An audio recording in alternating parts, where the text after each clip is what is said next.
Hello, कैसी हो? तबीयत तो ठीक रहती है ना? किसी बात की टेंशन मत लेना, यहाँ सब ठीक है।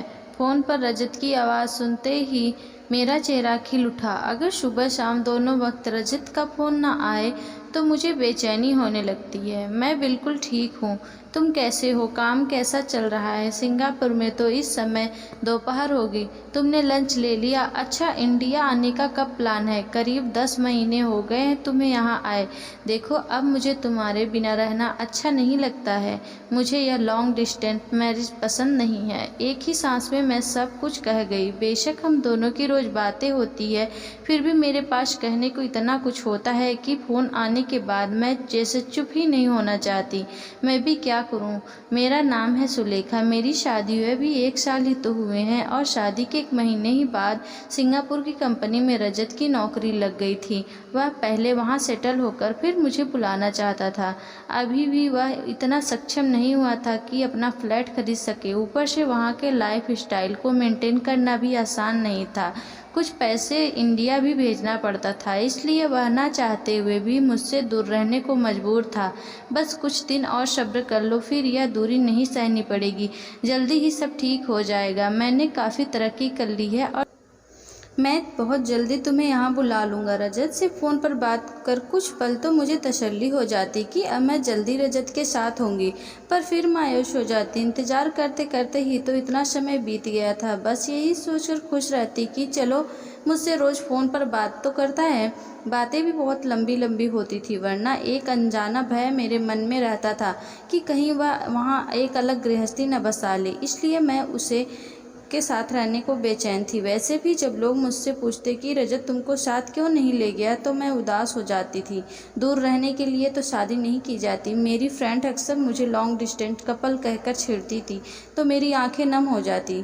तुम्हारे लिए खुशी की बात है, मेरे पास अब इतने पैसे हो गए हैं कि मैं तुम्हें यहाँ बुला सकूँ। तुम आने की तैयारी करना शुरू कर दो। जल्द ही मैं ऑनलाइन टिकट बुक करा दूँगा, फिर हम घूमने चलेंगे। बोलो, कहाँ जाना चाहती हो?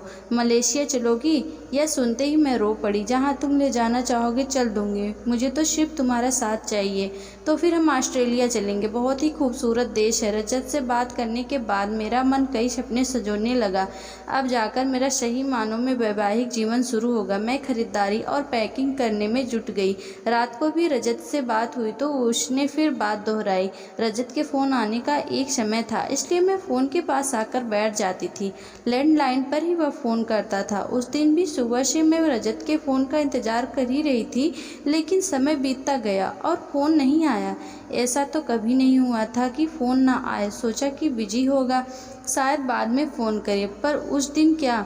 उसके बाद तो 1 दिन बीता, 2 दिन बीते और धीरे धीरे 10 दिन बीत गए, पर रजत की ना तो कोई खबर आई और ना ही फ़ोन। पहले तो मुझे लगा कि शायद रजत का सरप्राइज़ देने का कोई प्लान होगा, पर वक्त गुजरने के साथ मन में बुरे बुरे ख्याल आने लगे कि कहीं कोई दुर्घटना तो नहीं घट गई। उसके मोबाइल पर फ़ोन किया तो स्विच ऑफ मिला। कंपनी के नंबर पर किया तो किसी ने ठीक से जवाब नहीं दिया। अब तो पूरा 1 महीना हो गया। फिर मैंने अपने चाचा जी से बात किया। वे आईएफएस से थे और इस समय अमेरिका में पोस्टेड थे। उन्होंने सलाह दी कि मुझको सिंगापुर जाना चाहिए। सिंगापुर पहुंचकर मैंने जब कंपनी में कांटेक्ट किया तो सच का पता चला। बहुत बार चक्कर लगाने और जॉन से मिलने पर ही मैं इस सच को जान पाई। सच्चाई जानने के बाद मेरे पांव तले की जैसे ज़मीन ही खिसक गई। रजत ने दूसरी शादी कर ली और रजत जिस कंपनी में फाइनेंशियल एडवाइज़र था, उसके एक क्लाइंट ने उस पर $30,000 की गड़बड़ी करने का आरोप लगाया था।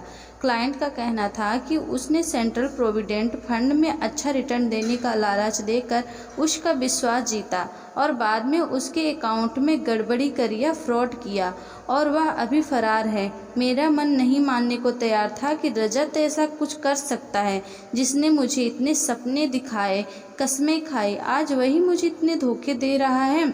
मैंने अपने चाचा जी को सारी बातें बताई, मेरी मदद करने को कहा। पुलिस ने रजत को सिंगापुर के किसी होटल में लड़की के साथ पकड़ा।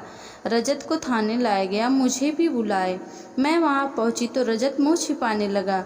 रजत, तुमने मेरे साथ ऐसा क्यों किया? सुलेखा, जो तुम सोच रही हो ऐसा कुछ भी नहीं है।